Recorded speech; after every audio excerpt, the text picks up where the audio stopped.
Chapter 2. Independent Alliance, American Confederation Consulate Facility. North Atlanta, Georgia, USA. May 12th, 2176. 2015 hours local time. Andy, would you please just sit your ass down, relax, and get the hell out of my way? There's no way out of this room, and they are watching our every move through this two-way mirror. Big Willie anxiously thumbed at the mirrored wall to his left as he continued to pace the length of the room. The mountain of a man barely fit into the sleeveless, grease-stained green coveralls that he wore. "But I'm on the other side of the room," Andy said. "And besides, I might have an idea if I can just reach that vent up there."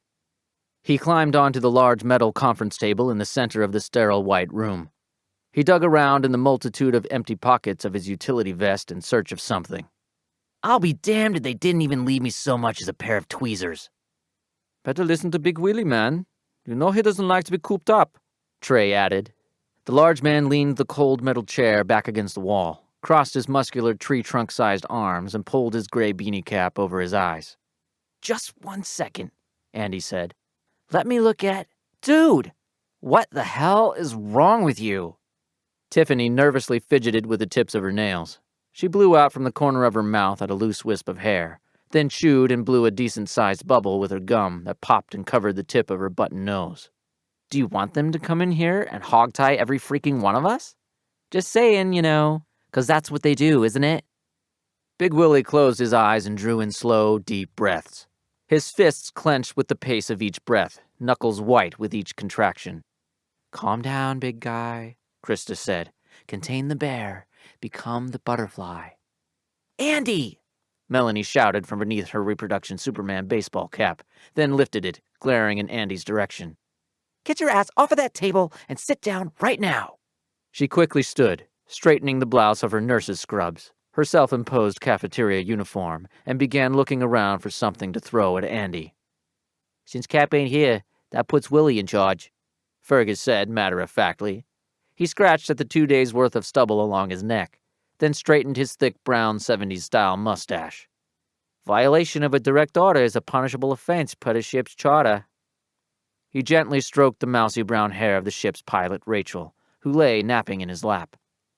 He adjusted her brown leather flight jacket that covered her still form.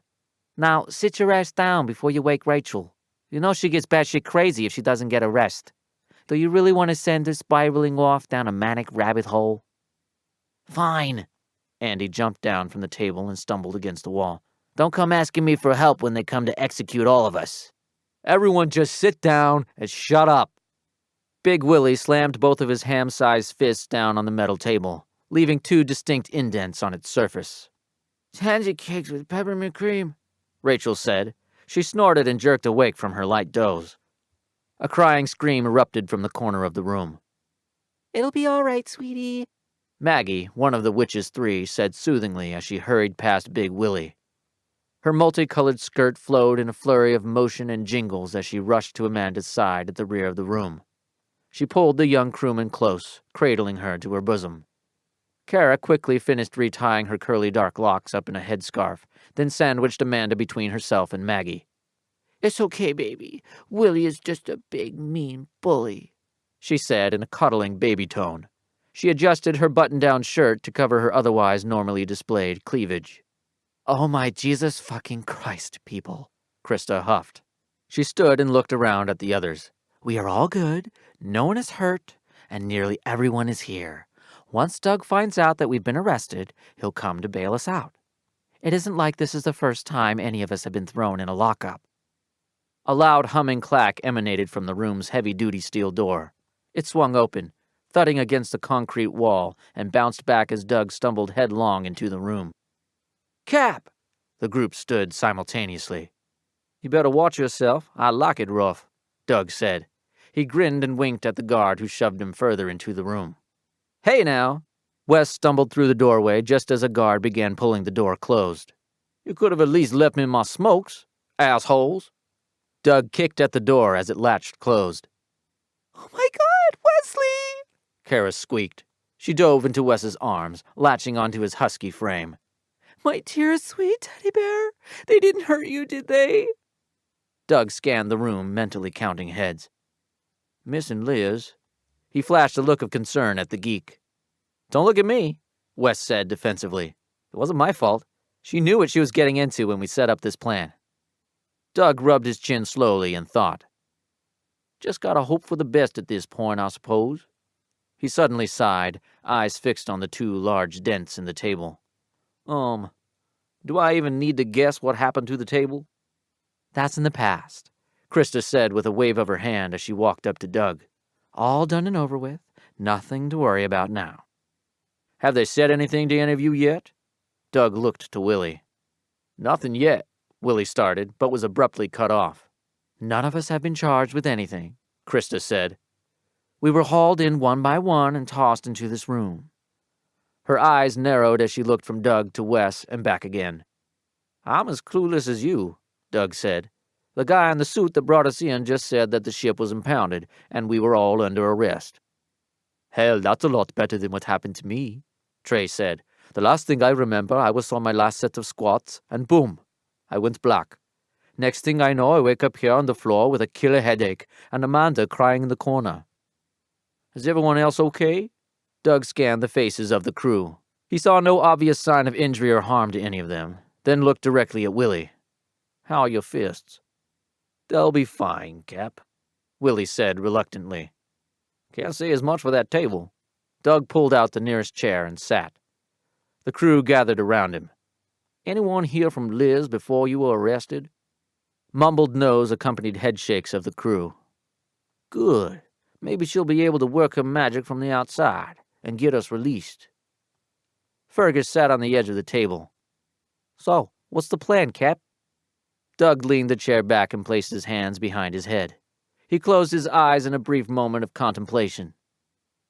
"There isn't one," Doug said. "It would be suicide to try and escape this compound.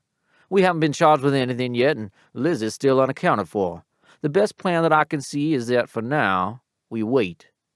Let the Alliance goons play their cards, and we go from there." A loud humming clack emanated from the door once again. 4 heavily armed and armored guards entered the room, followed by a small, balding man in a black suit. "Speak of the devil," Doug hissed. He leapt to his feet and turned to face the balding man. "How are all of you this evening?" the small man asked, his voice soft and timid. "My name is W.J. Lepetamain, Director of the Independent Alliance. I hope that your stay hasn't been too unpleasant." Doug shook his head in disbelief. "Did you just say Director of the Alliance?" "Yes, I did," the director said with a matter-of-fact smile. "And unless I am terribly mistaken, you would be Captain Rackham, I presume?" "I am," Doug replied. He glanced over at the director. "Why are we being held without charges?" "My dear boy," the director laughed under his breath as he reached for one of the occupied seats at the table. "May I?" Doug nodded for Fergus to move and sat back down in his seat at the table. "You see, Captain Rackham," the director continued as he took the seat, "that is one reason that I admire you. You are direct and methodical, but you easily sway with the winds of change as the landscape begins to shift." The director held his right palm over his shoulder. The nearest guard produced a small hollow scroll that he extended as he placed it in the director's hand. The director cleared his throat and held up the clear sheet. Digital text scrolled upward with a swipe of his finger. He tapped the page with his finger to stop the scrolling, then began to read. "I, W.J. Lepetamain, Director of the Independent Alliance, its subsidiaries, and all non-entity subcontractors, to be referred to as the Independent Alliance as a whole from this point forth, hereby charge the following persons with crimes against the Independent Alliance, its employees, its property holdings and or possessions, equipment, or infrastructure." The crew all shifted nervously as an angry awkwardness permeated the room. The sound of hard heels on tile echoed through the open security door from the hallway beyond the room.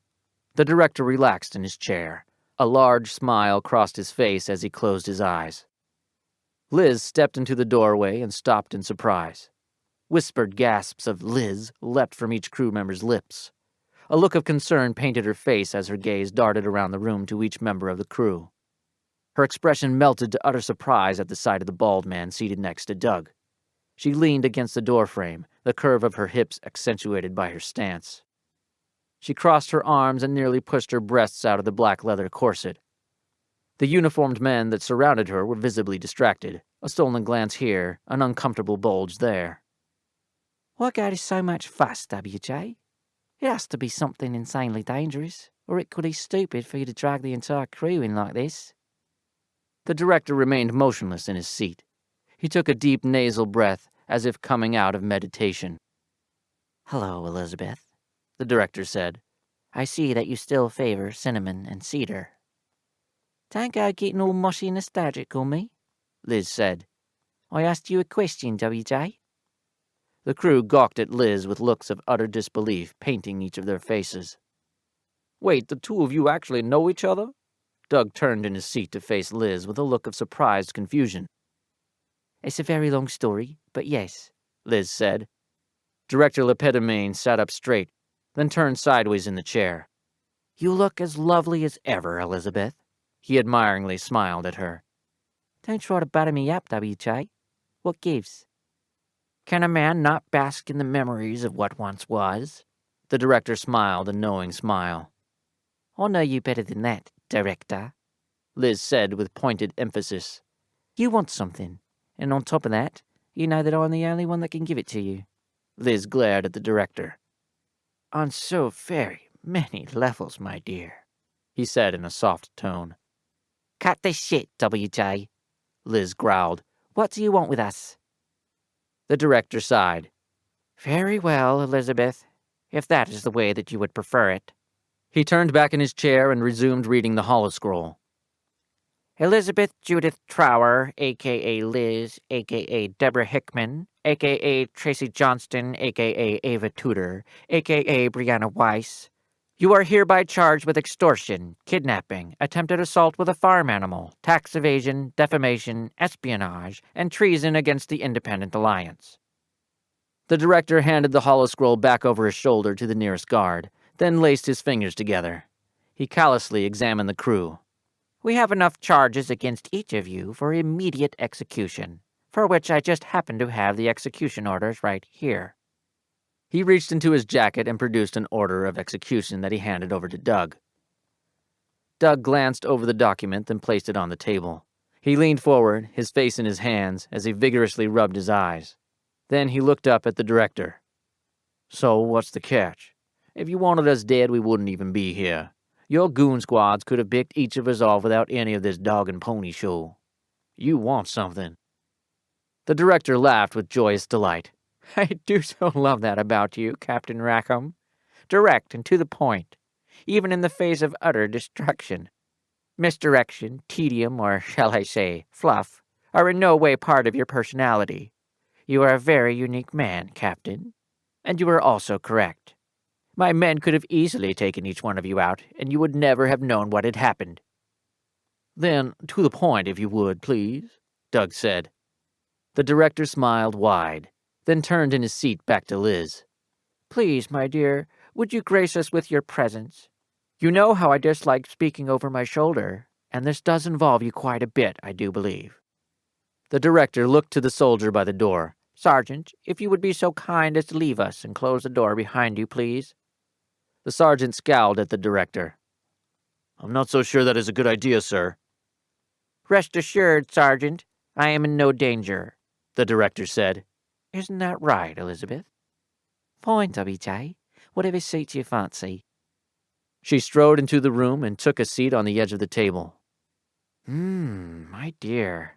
The director beamed as the hum of the magnetic locks re-engaged behind the soldiers leaving the room. He breathed deeply of her uniquely spiced perfume. Director? Doug prompted. Oh, yes, the director said, composing himself. He straightened his jacket and turned his attention back to Doug. I am terribly sorry. To the point, then, shall we? He creepily smiled at Doug and continued. We have gathered intelligence on a new prototype technology that the Martian Reich has been developing for some time. However, we are not certain of that technology's current stage of development. My offer is simple. Gather all information, schematics, and details that you are able to obtain, and eradicate all data that is in the hands of the Reich on this technology by any means necessary. Ha! Oh my God, really? That's it? That's all you want? Trey chuckled. It's a freaking suicide mission, Cap. Just shoot me now and get it over with. Hold on, Trey, Doug said. You still haven't answered my question, Director. Why us? Whoa, black kitty, black kitty.